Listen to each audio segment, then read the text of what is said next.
How's it going, everyone? It's Sam. We have a ton of news over the last couple hours. I'm talking banking news, crypto news, macroeconomic news, so much happening since I woke up.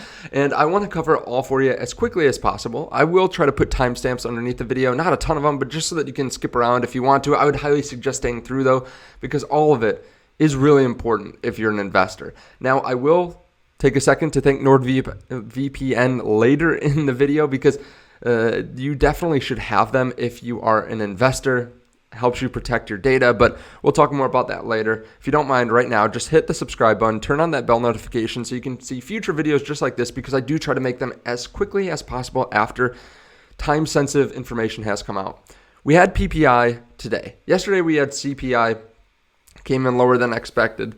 Today we have PPI coming in lower than expected. PPI month over month was 0.2% versus a 0.3% expectation. Core was 0.2% versus a 0.3% expectation.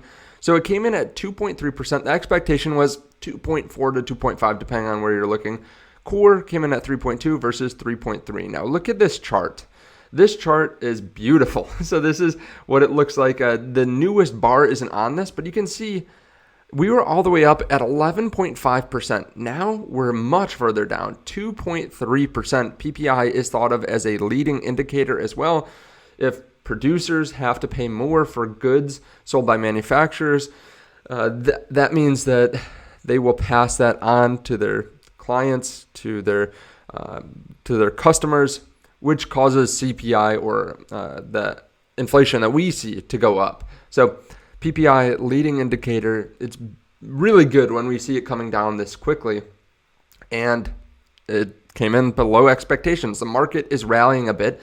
Certain stocks, obviously stocks like Disney that got crushed by earnings last night, are not moving up, but Google's up 2% in the pre-market, Amazon's up, Tesla's up, a handful of stocks, a lot of stocks moved up on this news. We also got some news on the job market as well. Initial claims was 264, the expectation was 245. This is the highest since October 2021.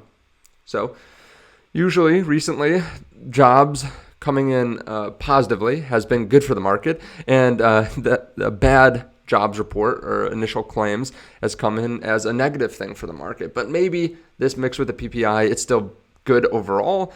We'll have to see how this affects the market, but generally we have been seeing that investors want to see that soft landing, which is a really strong and tight labor market and inflation coming down, not necessarily initial claims going up, which is kind of a change from months ago when this kind of signaled that the Fed could not continue to raise rates.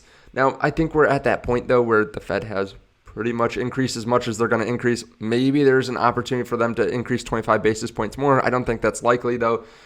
So I think that's why the market's hoping that we don't have claims go up or jobless claims go up, just because we want to see that tight labor market to show we still have a strong economy when inflation's falling down. Not that the Fed's broken something, but they have broken something. So I'll talk about that in a second. You can see Bitcoin falling a little bit after that PPI news, and you can see kind of it wrecked both ways.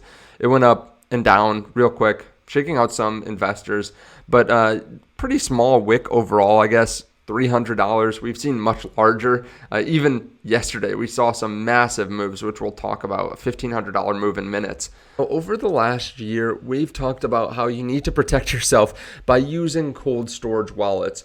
We've talked about that because of so many exchanges blowing up. Now, today I want to talk to you very briefly about something else that you should get to protect yourself, and that's a VPN. So I did not use a VPN for the longest time. I just had my information out on the web. I thought, who really cares? But then once I got into crypto, you notice that I stopped talking about how much I was worth, how much crypto I had, that kind of thing, because I didn't want people to know. Because with real estate or money in the bank or stocks, you can't really steal that very easily, but if you get held up at gunpoint and you have some crypto on a hot storage wallet, you can be in trouble. You can see here, I'm unprotected right now. I live here in Holland, Michigan. I don't want you guys to know that. Here's my IP address. Here's my ISP. I don't want this out on the web, but people can get that information if I'm not protected. Now, I can do something as easy as this. Click France, and then I'm protected. If I reload the page, This is great for anyone trading in crypto because you don't want people to know where you are, what you're doing on the web, and what websites you're using. We know, especially with some of these exchanges, right? They don't have your best interests in mind all the time. So we want to protect our information, and it can be really useful for other things as well. Not just that, but you can get on websites that you wouldn't normally be able to get on. Also, when you're overseas, you can get back on websites that you can't get overseas. I've been traveling, even just something as simple as watching a show. I was gone for 1 month and I could not watch a show that I was totally hooked on for that entire month unless I had VPN. And I had VPN at the time. Now, with this link underneath the video, because I am sponsored by NordVPN right now, you can get a 30-day money-back guarantee, and when you sign up for a year, you can get 3 months off. If you sign up for 2 years, you can get 4 months off. So I would get that. It's $3 a month, and it protects you during the next bull run. I think if you're not doing this and you're not having a cold storage wallet device, you're really doing it wrong. I think you are opening yourself up to losing big in the next bull run. So check that out underneath the video. Now, the FDIC is going to make an announcement on deposit insurance funds today. I don't know what that's going to be. Maybe they're going to up the rate or how much they're going to insure.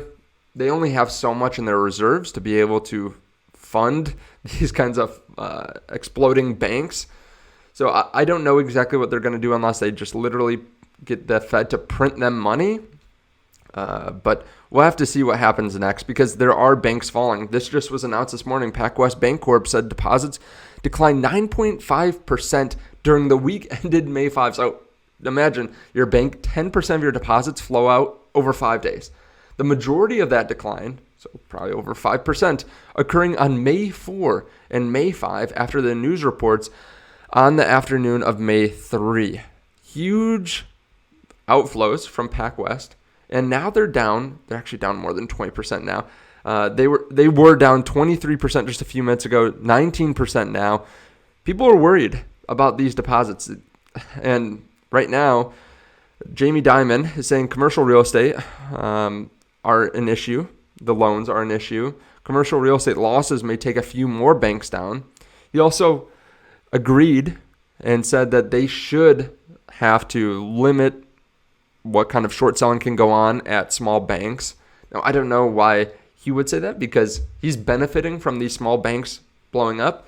When you think about the 2008 financial crisis, that was one of the best times for Warren Buffett to get crazy deals like on Bank of America. He got just very generous coupons, very generous dividends, very generous deals in general. And Jamie Dimon is pretty much doing that now. I mean, he's picked up 1 or 2 banks that failed for pennies on the dollar with huge lines of credit from the government and huge backstops, basically saying, hey, we won't let you lose money on this deal because they are one of the few banks that has the liquidity to do this and, has the money to do this. So he's pretty much controlling things. I think he's working pretty much with the FDIC and with the Fed and everyone to try to make sure that these banks are taken care of, but he's just swallowing up these great deals. So I think he's very likely to pick up 1 or 2 more banks, but we'll have to see, right? The big get bigger and the small get destroyed. Now, another company that's not doing too bad, Tether, they reported about $1.5 billion in profits in just the first quarter. They also revealed gold and Bitcoin on their balance sheet. So they closed the first quarter with a total of $81.8 billion in total assets, and the majority of it being cash, $1.48 billion in profits. So they had their token in circulation go up 20% because people are using Tether a good amount.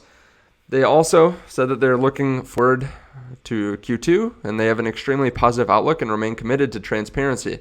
And they kind of show that a little bit with a new independent audit. They disclosed that they have $1.5 billion in Bitcoin, $3.4 billion in precious metals, $140 million in corporate bonds, other investments, $2.1 billion, secured loans, $5.4 billion, a lot of U.S. Treasury bills, $53 billion. That's how they're getting a lot of their return.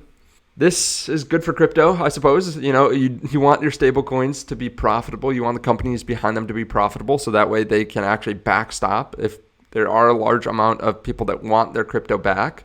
They want their money back, and they want that one-for-one trade.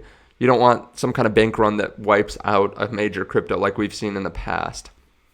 Some other good news in the market. Robinhood is going to launch 24-hour trading on weekdays in stocks and ETFs. So they're rolling this out on a handful of popular names, actually more than a handful. I believe it was around 43 securities, including popular stocks like Amazon.com, Apple, and Tesla. There are some companies that do this already, but I think this is a pretty great step. We know that crypto and blockchain technology can help these cryptos or stocks trade 24/7, but they're not using blockchain technology. They're going to route orders through Blue Ocean, a trading platform that runs a special session between 8 p.m. and 4 a.m. Now, the aftermarket hours, if you don't use this already, if you're outside the U.S., it can be really useful. It can also be bad. There's less liquidity in those hours, so you see big price swings, especially on smaller stocks. Like, I regularly see bank stocks that have no news, and I realize it's a volatile time, but they're moving 3-5%, like just on a trade. Someone sells, I don't know how much of them, but they sell some and it drops 3% or 5%, and you can get some interesting deals then. So I can't imagine how thin this is going to be. The trading is going to be at like midnight on a Tuesday night. So there could be a chance where you can get some really good deals. Now they're only allowing limit orders, not market orders, because they don't want people to get screwed out and buy. Let's say you're trying to buy Tesla stock at 170 and you buy $10,000 worth. They don't want it to be like you actually buy it at 200 because people will be pissed off at that. So only limit orders around those times. And a lot of companies already do that. Now, there was a bit of a scare in the market yesterday. Some news sites were saying that the U.S. government is selling Bitcoin.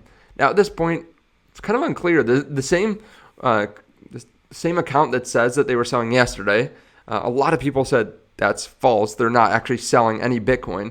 That same account then said today that they sold 9.5 thousand Bitcoin. So honestly, I have not looked at the wallets, but either way, it doesn't really matter to me, right? There are going to be people that try to front run the U.S. selling Bitcoin and then buy back in because they're going to sell a lot of Bitcoin. I would not be surprised if they held the majority of their Bitcoin till when the market starts moving up. They want to tamp down the Bitcoin explosion. So I wouldn't be surprised if Bitcoin goes up to like 35,000 or something at some point this year, and then the U.S. sells a big chunk of Bitcoin just to push it back down in the 20s, something like that. I would not be surprised. Now, let me know your thoughts on all this underneath the video. Let me know if you're excited about this PPI. Good CPI, good PPI. I think that's 2 or 3 months in a row as well, falling down below expectations. And the expectations are already low, right? Like, expectations were that we fell down from 2.7 last month to 2.4, and we're lower than that even. So great news. Thank you so much for watching. Check out NordVPN underneath the video, and I'll see you in the next one. Bye.